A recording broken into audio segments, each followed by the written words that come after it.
The black Ford Mustang's engine growled low and menacing, like a wounded beast, as Ryan Kane pushed the accelerator harder, sending the car deeper into the pitch-black heart of West Milford, New Jersey. The road ahead was nothing but a narrow, cracked ribbon of old asphalt that seemed to be swallowed whole by the ancient twisted pine trees on both sides. Those trees leaned inward like hungry giants, ready to snatch anything that dared to pass. There were no streetlights for miles, no houses, no other cars, no phone signal whatsoever. The only light came from the red glow of his GoPro camera mounted on the dashboard, blinking steadily, like the last dying heartbeat of a condemned man.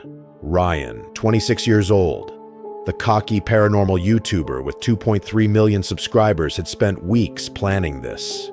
He had done videos on haunted asylums, cursed dolls, even the Amityville house, but nothing compared to this.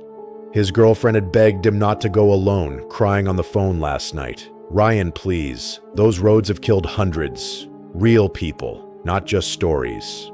But Ryan had laughed it off, calling her paranoid, telling his fans in the live stream earlier, "Tonight I prove once and for all that these legends are real, or I'm the biggest coward on YouTube." Now, sitting alone in the car, that laugh felt very far away. At 12:09 a.m., he says he reached the first bridge, the infamous one that locals in West Milford refuse to cross after sunset. The one where over a dozen bodies have been pulled from the reservoir below. Some wrapped in concrete, some with throats slit, some just bones. Ryan killed the engine right in the middle of the narrow concrete span. The sudden silence was deafening. The only sound left was the cold October wind howling through the rusty steel beams, like a small child crying desperately for its mother who would never come. He stepped out, his sneakers crunching on loose gravel. The air was freezing, 36 degrees Fahrenheit outside, and it smelled strongly of wet moss, rotting leaves, stagnant water, and something else, something metallic and sickening, like old dried blood left out in the rain for years. Ryan pulled a shiny quarter from his pocket, his fingers already trembling a little. He walked slowly to the rusty guardrail, leaned over, and looked down 30 feet into the black reservoir water. The water was completely still, black as oil. No ripples, no reflection of the moon, just endless, bottomless darkness that seemed to stare back at him. "All right, guys, the legendary coin test," he whispered to the GoPro, trying to keep his voice steady for the viewers. "If the coin boy is real, the little boy who drowned here in the 1950s while playing, he'll throw it back. They say he's still down there, waiting for someone to play with him forever." He flicked the quarter. It spun through the cold air, caught the faint moonlight for a split second, and disappeared into the water with a soft, lonely plop. Silence. 10 seconds passed, 20 seconds, 30 seconds. Ryan forced a smirk for the camera. "See? Just another bullshit legend that people tell to scare tourists. Clinton Road, you got nothing on me tonight?" Clink. A wet coin landed on the asphalt directly behind his left foot, with a clear metallic sound that echoed in the silence. Ryan froze completely, his blood turning to ice. He slowly turned around, heart hammering so hard he could feel it in his throat. There it was, the exact same quarter he had just thrown, glistening with water droplets.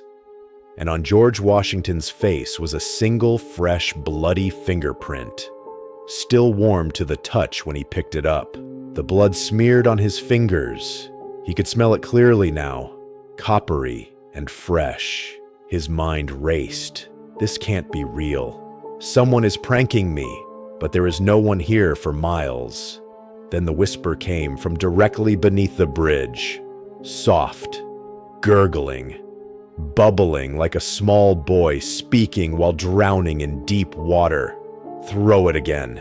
Please, I'm so lonely down here." Ryan's mouth went completely dry. His legs felt weak. He snatched the coin, jumped back into the Mustang, slammed the door, locked all 4 doors twice, and floored the gas pedal. The tires screeched loudly as the car shot forward into the darkness, but the temperature inside the car kept plummeting rapidly. His breath now fogged the windshield so badly he had to wipe it with his sleeve every few seconds, leaving streaks of condensation. The GoPro screen flickered violently for one single frame. Half a second. A small pale face with completely black hollow eyes appeared sitting in the back seat, staring straight at the camera. Ryan whipped his head around so fast his neck cracked. The back seat was empty. Nothing. Just the dark seats. Mile 2.8. The phantom headlights appeared in the rear-view mirror. Bright yellow beams. Way too close. Blinding. An old rusted black pickup truck was tailgating him at 75 miles per hour on a road barely wide enough for one car. Ryan sped up, sweat pouring down his face despite the freezing cold. The truck stayed inches from his bumper. He could see the driver clearly now, just a dark silhouette with two glowing red points where eyes should be. No face. No features. The truck's engine roared like an angry animal. Ryan pushed the Mustang to 92 miles per hour. The deadly curves came one after another. One wrong move and he would fly off the road into the trees. Suddenly, the truck swerved left, past him at impossible speed, and vanished into thin air right in front of his eyes. No taillights, no sound of brakes, just gone, as if it had never existed. Ryan was shaking violently now, whispering to himself, "This is real. This is actually fucking real. I should turn back. No, the video, the subscribers." Mile 3.7. The boy appeared standing motionless in the exact middle of the road. 8 years old, soaking wet from head to toe. Old-fashioned clothes from the 1950s clinging to his tiny, thin body. Skin paper white like a corpse left in water for days. Eyes two perfect black holes that seemed to suck in all light. In his left hand he held Ryan's quarter. In his right hand was a piece of Ryan's own driver's license, torn and soaked in fresh blood. Ryan slammed the brakes with all his strength. The Mustang skidded sideways, tires screaming in protest, stopping less than 2 feet from the boy. The child smiled, his mouth stretching far too wide, revealing rows of tiny, sharp teeth like broken glass. He spoke, voice layered with drowning gurgles, bubbling water, and the sound of a child crying underwater. "You came to film us. Now we film you. Forever and ever." The quarter flew from the boy's hand like a bullet, shattered the windshield into 1,000 pieces, and buried itself deep into Ryan's left shoulder with a wet, sickening thunk. Hot blood exploded across the dashboard, soaking his shirt instantly. The pain was blinding, like fire and ice at the same time. Ryan screamed so loud his voice cracked and broke. He looked down. The quarter was buried deep in his muscle, and it was moving, twisting, grinding deeper like a living screw. When he looked up again, the boy was sitting casually on the hood, staring straight into his eyes through the broken glass. The child slowly raised one finger and pointed at the bleeding wound. The quarter inside began carving letters into his flesh. C-L-I-N-T-O-N.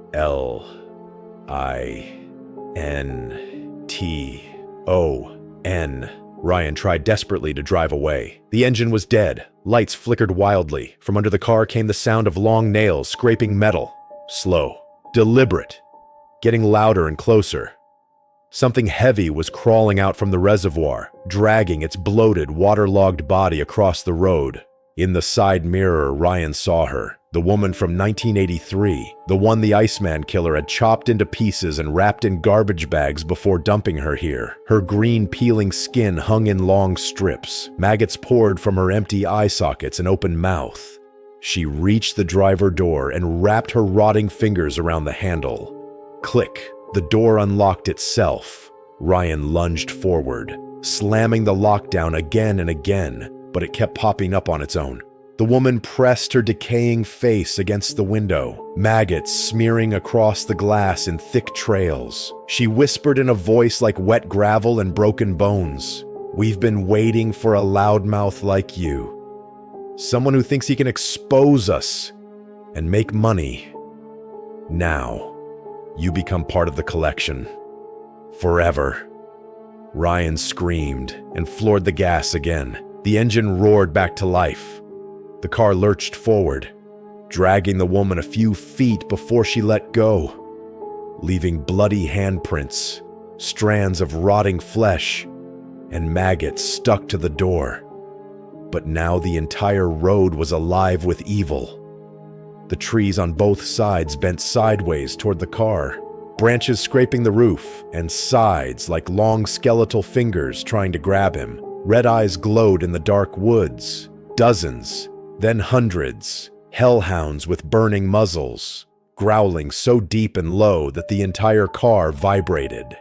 In the distance, flashlights appeared between the trees, the ghosts of mafia victims walking out slowly, dragging heavy chains and concrete blocks still attached to their ankles, their faces half rotted, mouths open in silent screams. Ryan's shoulder was on fire. Blood soaked his entire left side. The quarter inside the wound was still moving, carving more letters. He was sobbing openly now, tears mixing with blood and sweat. "Please, I'll delete everything. I swear on my life. Just let me go." The boy reappeared, this time sitting in the passenger seat, dripping thick black water all over the leather. He turned his head 180 degrees with a loud, neck-cracking sound and vomited a huge torrent of reservoir water mixed with coins, human teeth, pieces of fingers, and chunks of flesh all over Ryan's lap. The smell was unbearable. Decay, mud, death. The wipers couldn't clear the mess. Ryan was driving completely blind at over 105 miles per hour. Then the phantom truck appeared again, head-on collision course. No headlights this time. Just a massive black shape rushing toward him like a demon. Ryan swerved left at the last second. The Mustang left the road completely, crashed through the guardrail with a deafening metal scream, and tumbled down the steep embankment toward the reservoir. Glass exploded, metal twisted. Ryan's head slammed against the steering wheel. Everything went black. When he woke up, the car was perfectly upright, back on the road as if nothing had happened. Engine purring smoothly, no damage on the body, no broken windshield, no blood on his shoulder. The GoPro showed completely normal footage of him driving calmly, but the clock on the dashboard read 3:47 a.m. He had lost almost 4 full hours with no memory. On the passenger seat sat the same wet quarter, now engraved on it in childish, bloody letters that dripped slowly. "Welcome to the Trinity. You are ours now. Next stop, Shades of Death Road. We are coming with you." Ryan looked in the rearview mirror, tears streaming down his face. The boy was in the back seat, waving slowly with one hand. Behind him, hundreds of pale, drowned, mutilated, bullet-ridden faces pressed against the glass. Every single soul Clinton Road had claimed since 1850, all smiling at him with broken, sharp teeth, whispering in unison, "You can never leave us. Never." Ryan started driving again, hands shaking so badly he could barely hold the wheel. His mind was breaking. He had no choice. The road would not let him turn around. The curse had already begun. And the other 2 roads were waiting, hungry, patient, and eternal. Ryan's hands were locked on the steering wheel so tight, his knuckles had turned bone white. The black Ford Mustang tore through the New Jersey backroads at 3:52 a.m., the engine screaming like it was in pain. In the rearview mirror, the coin boy still sat in the back seat, waving slowly with one rotting hand, his black hollow eyes never blinking. Behind the boy, hundreds of drowned, bullet-ridden, concrete-weighted faces pressed against the glass, their mouths open in silent screams that Ryan could feel vibrating in his skull. "You can never leave us. Never," they whispered in unison, the sound coming from inside his own head now. The quarter in his shoulder had stopped moving, but the wound burned like acid. Blood still trickling down his chest. He had tried to turn back toward the highway 3 times. Every time the car simply refused. The wheel locked, the engine died, and the coin boy laughed with that gurgling underwater sound. There was only one road left open. The GPS on his phone, even though there was no signal, kept showing one destination in bright red letters: Shades of Death Road. 14 miles ahead at 4:17 a.m., the sign appeared on the right, faded, bullet-holed, almost hidden by overgrown thorns. Shades of Death Road, proceed with caution. Ryan's stomach twisted. He knew the legends. This was the road where in the 1920s and 1930s, lovers were pulled from their cars and beheaded, their bodies left in the woods. The fog here wasn't normal fog. Locals said it was made of the souls of the murdered. Thick enough to choke a man. Thick enough to hide things that walked on 2 legs but had no faces. Over 80 documented deaths. Dozens missing forever. And now Ryan was driving straight into it. With the dead of Clinton Road riding shotgun. The moment the Mustang crossed the invisible line onto Shades of Death Road, everything changed. The air turned thick, heavy, like breathing through wet cloth. Temperature inside the car dropped to 19 degrees Fahrenheit. Frost crawled across the windshield from the inside. The coin boy leaned forward between the seats, his dripping hair brushing Ryan's cheek, and whispered right into his ear, "They're waiting for you here. They want to play too." Then the fog came. It wasn't gradual. 1 second the road was clear under the Mustang's headlights. The next second, the entire world vanished in a wall of milky white that swallowed the beams completely. Ryan could see nothing beyond the hood. The car slowed to 15 miles per hour by itself. The engine started coughing, sputtering, then died completely. Ryan turned the key again and again. Nothing. Dead silence, except for the soft, wet sound of something moving outside in the fog. He grabbed the GoPro, hands shaking. "Guys, I'm on Shades of Death Road. The car just died. There's fog everywhere. I think I'm not alone." His voice cracked. The camera screen showed his terrified face, and behind him, in the back seat, not just the coin boy anymore. Now there were new figures. A woman with no head, wearing a blood-soaked 1920s flapper dress, standing right behind the boy. Where her head should be was just a ragged stump, spinal cord dangling like a broken rope. She held her own severed head in both hands, the face still blinking, lips moving, whispering, "Help me." He took my head. He took my head. Ryan screamed and dropped the GoPro. It rolled under the seat. When he looked up, the headless woman was now standing outside the driver door, pressing her severed head against the window. The dead eyes stared straight into his. The mouth opened and spoke in a wet, gurgling voice. "You film death. Now death films you." The door unlocked itself with a loud click. Ryan lunged for the lock, but invisible fingers, cold, slimy, too many of them, grabbed his wrist and yanked his arm against the glass. The headless woman's stump pressed against the window. Blood and spinal fluid smearing the glass. Ryan felt something cold and wet slide into his ear. A voice, not the boy's, not the woman's, but something older. "This road belongs to the Shades. We take pretty boys like you. We take your head. We take your soul."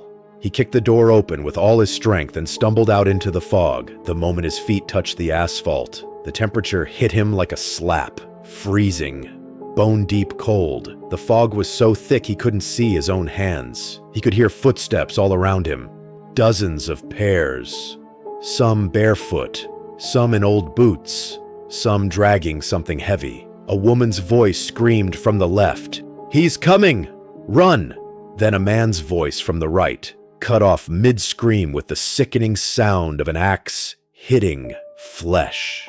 Ryan ran blindly down the road, arms outstretched, branches whipped his face, drawing blood. He tripped over something soft and wet, a body. When he looked down, the fog parted just enough for him to see.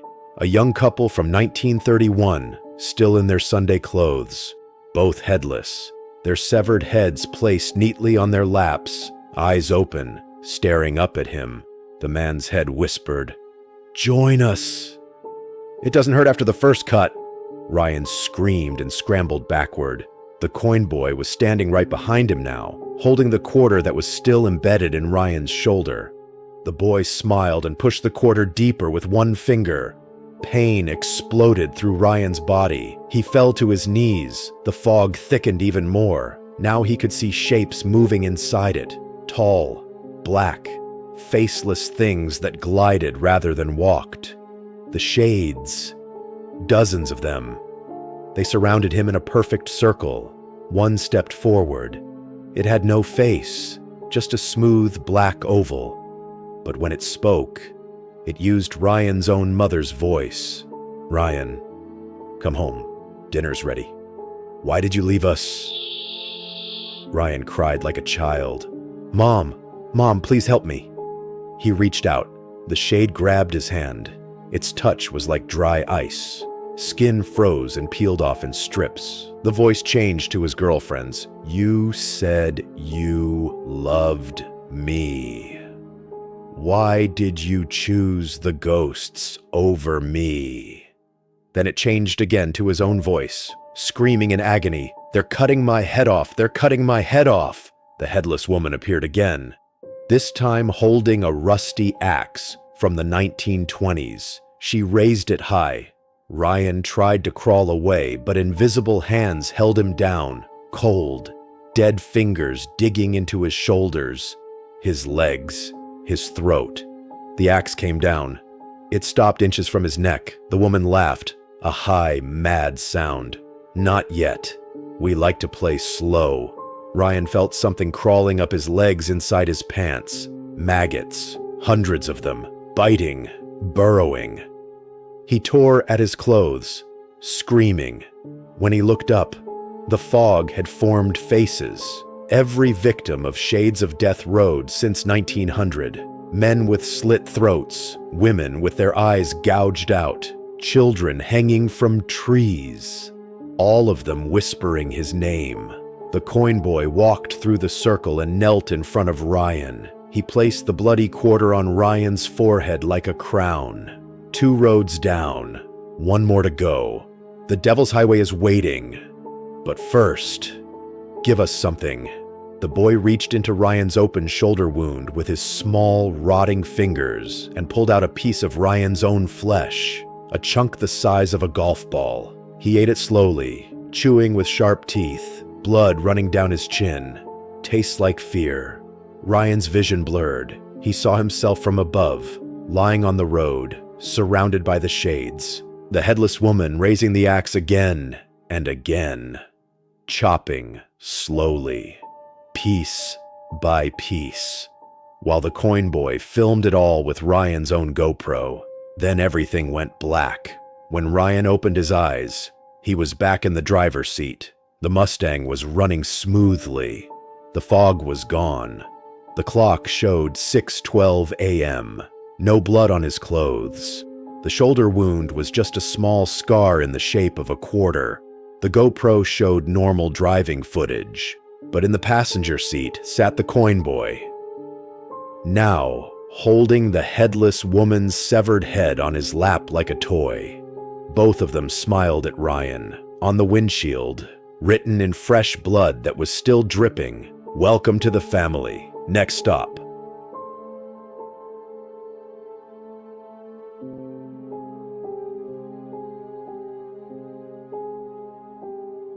"49121 Bandera Formoin, the Devil's Highway. We are all coming with you. You will never drive alone again." Ryan started driving, tears streaming down his face, knowing he had no choice. The engine purred. The ghost sat quietly now, waiting. The third and final road was calling, and the Trinity was almost complete. Ryan's black Ford Mustang crossed the invisible line into New Mexico at exactly 7:03 a.m., but the sun that rose over the desert was not normal. It hung low and swollen, blood red like an open wound in the sky, casting long, claw-like shadows across the endless flatland. The air inside the car had turned to ice. Frost crawled across every window from the inside, thick and white, cracking like breaking bones when Ryan tried to wipe it away. In the passenger seat, the coin boy sat chewing slowly on the chunk of Ryan's own flesh he had ripped from the shoulder wound, black water dripping from his mouth onto the leather. In the back seat, the headless woman from Shades of Death stood upright, holding her own severed head in both rotting hands, the dead eyes blinking, and the mouth singing a twisted, gurgling lullaby in a child's voice. Rock-a-bye Ryan, on the devil's road.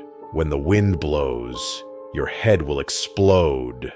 Behind them, the full army of the dead from the first two roads pressed together in the small space. Drowned children from Clinton Road, beheaded lovers from Shades of Death, mafia victims with concrete blocks still chained to their ankles, all of them whispering in perfect unison inside Ryan's skull. The trinity is almost complete. The devil wants his 666 back. Your soul is the final coin. The old road sign appeared on the right, rusted and bullet-holed, US Route 491, but underneath, in faded red paint that looked wet, the original number was still visible. 666, the Devil's Highway. Ryan knew every legend by heart.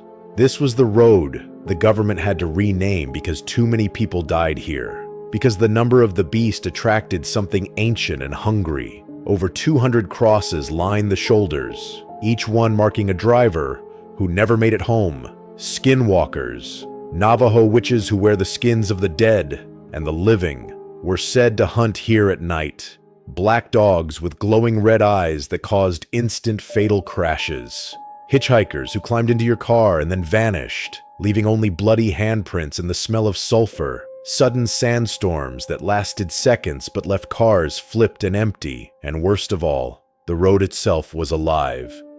It changed length, changed direction, sometimes looped forever until the driver went mad. The moment the Mustang's tires rolled onto the asphalt of 491, every ghost in the car went silent at once. The radio clicked on by itself. Static hissed for 3 seconds.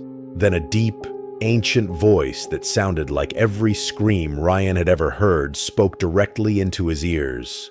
"Welcome home, Ryan Kane. We have been expecting you for a very long time.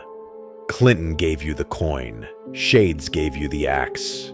Now the devil will take your soul. The trinity is complete."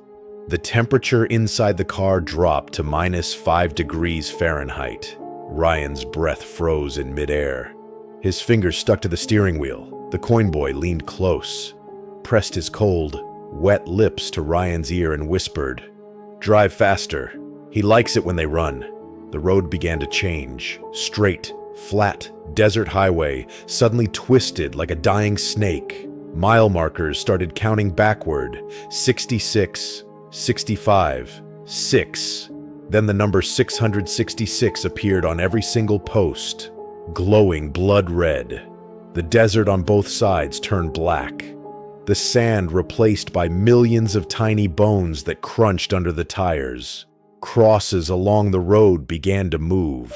Wooden arms lifted. Bodies that were nailed there decades ago tore free, rising as skeletal figures with burning eyes, dragging chains and rusted license plates behind them. A massive black dog appeared in the middle of the road, bigger than any wolf, fur matted with fresh blood, eyes two glowing red coals. It did not move. Ryan swerved hard. The dog leaped onto the hood with impossible speed, claws tearing through metal like paper, face pressing against the windshield. Its mouth opened and a human voice came out. Ryan's own mother's voice. "Son, why did you choose ghosts over me? Come home. I'm waiting in the fire." Ryan screamed and floored the gas. The dog exploded into thick black smoke that poured through the vents, filling the entire car. The smell was unbearable. Burning flesh, sulfur, rotting meat. Ryan coughed blood. The smoke forced its way down his throat, into his lungs, into his mind. Then, the skinwalkers arrived. First one appeared as a beautiful young Navajo woman, standing on the shoulder, thumb out, wearing traditional dress. She looked innocent, scared, cold. Ryan's hand moved toward the brake by itself. The headless woman in the back seat shrieked, "No! It wears her skin!" Ryan jerked the wheel at the last second. As the car passed, the woman's face melted like hot wax, revealing a rotting coyote skull underneath, yellow fangs dripping saliva, eyes full of ancient hate. It dropped to all fours and chased the Mustang at 130 miles per hour. Claws sparking on the asphalt. More came. Dozens. They wore the skins of dead truckers, dead families, dead children. Some ran on 2 legs, some on 4. Some crawled like broken insects. They pounded on the windows, scratching deep grooves in the glass. One leaped onto the roof, claws punching through metal, reaching down for Ryan's throat. Its fingers were long, black, ending in human fingernails painted with fresh blood. Ryan's shoulder wound exploded open again. Blood sprayed the dashboard. The quarter inside the muscle glowed white hot, burning a perfect 666 into his flesh. The coin boy pushed 2 tiny rotting fingers into the hole and twisted, laughing. The devil wants his coin back, and your heart, and your eyes. The car was no longer under Ryan's control. His hands lifted off the wheel against his will. The Mustang accelerated by itself to 145 miles per hour on a road that now had no end. Infinite straight lines stretching into a blood-red horizon that never got closer. The ghosts inside the car began to enter him. The headless woman forced her severed head onto Ryan's neck. For 10 horrible seconds, he saw the world through her dead eyes, everything in shades of gray and blood. He felt the axe cut again and again. Then the coin boy crawled into his open mouth, sliding down his throat like a cold, wet snake, drowning him from the inside with reservoir water mixed with coins and teeth. Ryan choked, clawed at his own neck, but the water kept coming. The road opened like a mouth. Asphalt cracked wide, revealing a bottomless pit of fire and screaming souls. Every cross along the highway came alive at once. Hundreds of skeletal demons rose, dragging their crosses like weapons, eyes burning with hellfire.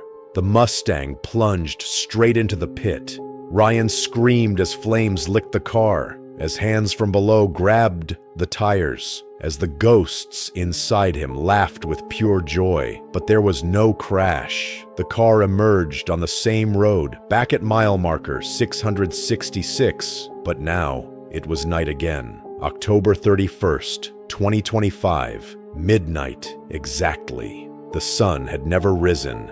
The GPS screen glowed red. Trinity complete. Repeat forever. Ryan looked at his reflection in the rearview mirror. His eyes were now 2 perfect black hollows. His skin was paper white and wet. His mouth stretched too wide when he smiled. The coin boy sat in the driver's seat now. Ryan was in the passenger seat. A ghost among ghosts. The new Ryan, the thing that used to be Ryan, turned to the camera that was still recording and spoke with Ryan's voice, but layered with hundreds of dead voices. "What's up, Death Seekers? It's your boy Ryan Kane, and tonight we begin the ultimate challenge, the Trinity of Damnation. 3 roads, 1 soul, forever." The Mustang started rolling again, waiting for the next fool who would dare film America's most cursed roads. The ghosts waved at the empty desert, and somewhere far behind, another set of headlights appeared. Another young YouTuber, cocky and alone, chasing clout on the same 3 roads. The Trinity was hungry again. It would never be satisfied.